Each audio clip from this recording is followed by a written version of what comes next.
اعوذ باللہ السمیع العلیم من الشیطان الرجیم من ہمزہ ونفخہ ونفثہ بسم اللہ الرحمن الرحیم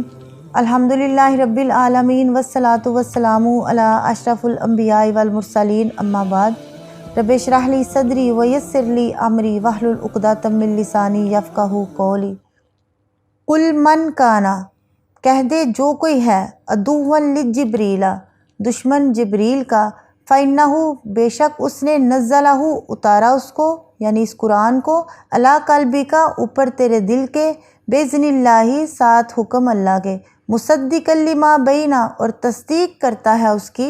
جو درمیان یدیہ اس سے پہلے ہے وہدن اور ہدایت ہے وبشریٰ اور خوشخبری ہے للمؤمنین واسطے مومنوں کے لیے کہہ دے جو کوئی جبریل کا دشمن ہو تو بے شک اس نے اسے تیرے دل پر اللہ کے حکم سے اسے اتارا ہے اس کی تصدیق کرنے والا ہے جو اس سے پہلے ہے یعنی تورات کی اور مومنوں کے لیے سراسر ہدایت اور خوشخبری ہے۔ یہودی نبی صلی اللہ علیہ وسلم کی دشمنی میں یہاں تک چلے گئے کہ انہوں نے جبرائیل علیہ السلام کو بھی اپنا دشمن قرار دے دیا کیونکہ وہی آپ پر وحی الہی لے کر آتے تھے جبکہ ان کے خیال میں انہیں بنی اسرائیل کے کسی شخص پر وحی لے کر آنا چاہیے تھا۔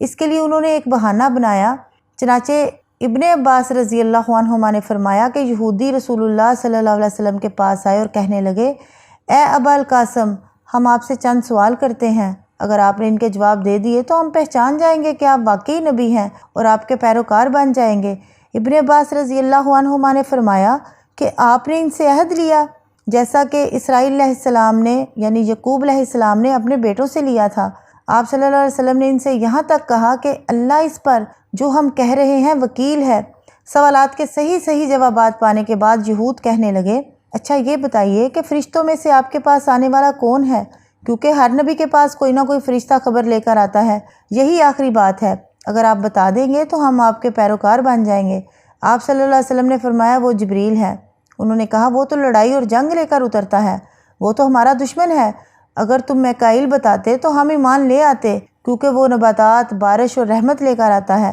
تو اللہ تعالیٰ نے یہ آیات نازل فرمائیں کہ کل من کانا عدوا لجبریل، یہ تفسیر ابن ابی حاتم سے ہے۔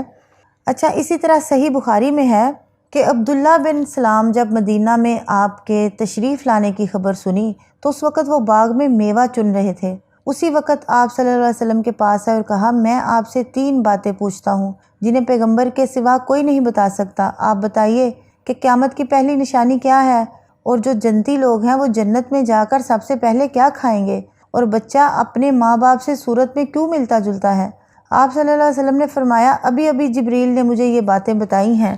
عبداللہ بن سلام نے کہا جبریل نے؟ آپ صلی اللہ علیہ وسلم نے فرمایا ہاں۔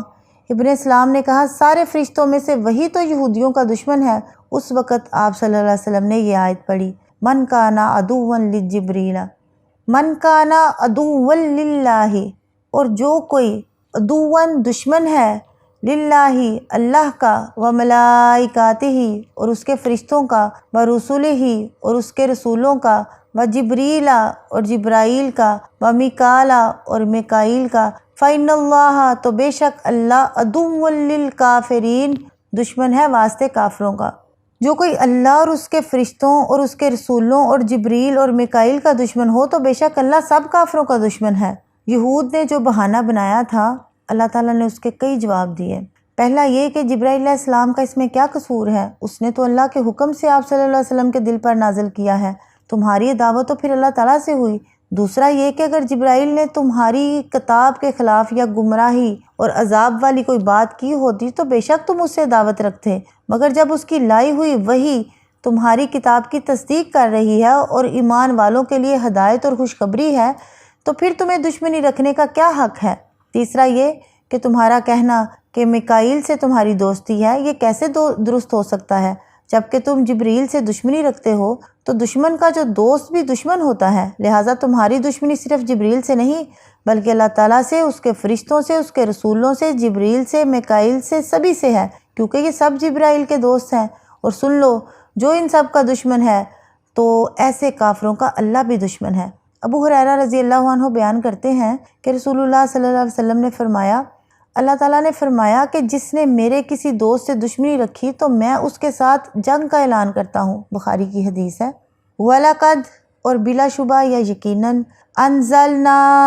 نازل کیا ہم نے الیکا تیری طرف آیات بینات واضح نشانیاں یا واضح آیات وما یکفرو اور نہیں کفر کرتے بہا ساتھ اس کے الا الفاسقون مگر جو فاسق ہیں، اور یقیناً ہم نے تیری طرف واضح آیات نازل کی ہیں اور ان سے کفر نہیں کرتے مگر جو فاسق ہیں۔ واضح آیات یعنی کھلی نشانیاں جن میں رسول اللہ صلی اللہ علیہ وسلم کی نبوت کا واضح ثبوت ہے۔ قرآن کریم کے ساتھ ساتھ آپ صلی اللہ علیہ وسلم کے تمام معجزات اس کے تحت آ جاتے ہیں۔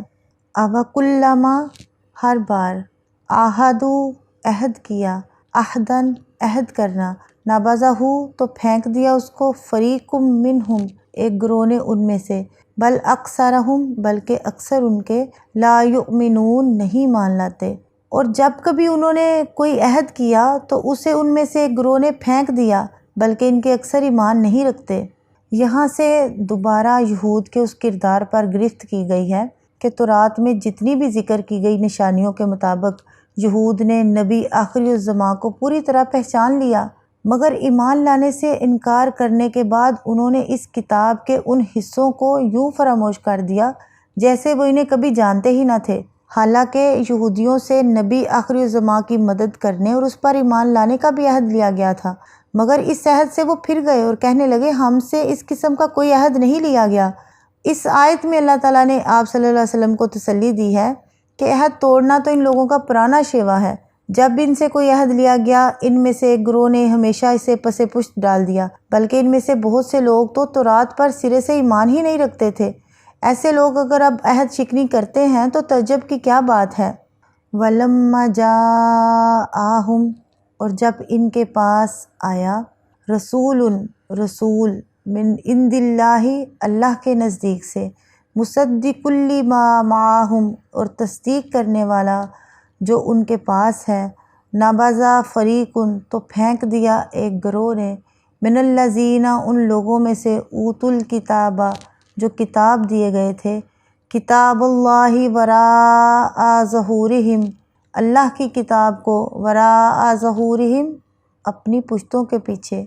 کأنہم گویا کہ لا یعلمون وہ نہیں جانتے۔ اور جب ان کے پاس اللہ کی طرف سے ایک رسول اس کی تصدیق کرنے والا آیا جو ان کے پاس ہے، تو ان لوگوں میں سے ایک گروہ نے جنہیں کتاب دی گئی تھی اللہ کی کتاب کو اپنی پیٹھوں کے پیچھے پھینک دیا جیسے وہ نہیں جانتے۔ یعنی نبی صلی اللہ علیہ وسلم کے وہ تمام اوصاف جو موجود تھے جو تورات اور دوسری آسمانی کتابیں لما معہم میں نبی آخری الزماں کے مذکور تھے، تو اس اعتبار سے آپ صلی اللہ علیہ وسلم تورات اور ان کے پاس موجود دوسری آسمانی کتاب کے پوری طرح جو تھے نا مصادق تھے، یعنی ان میں ان کی پوری تصدیق ہوتی تھی۔ مگر یہود کی بد نصیبی کہ جب آپ ان کے پاس آئے تو انہوں نے آپ صلی اللہ علیہ وسلم کو جھٹلا کر تورات کو اپنی پیٹھوں کے پیچھے پھینک دیا، گویا انہیں اپنی کتاب کا بھی نہیں پتہ۔ وآخر دعوانا ان الحمد للہ رب العالمین۔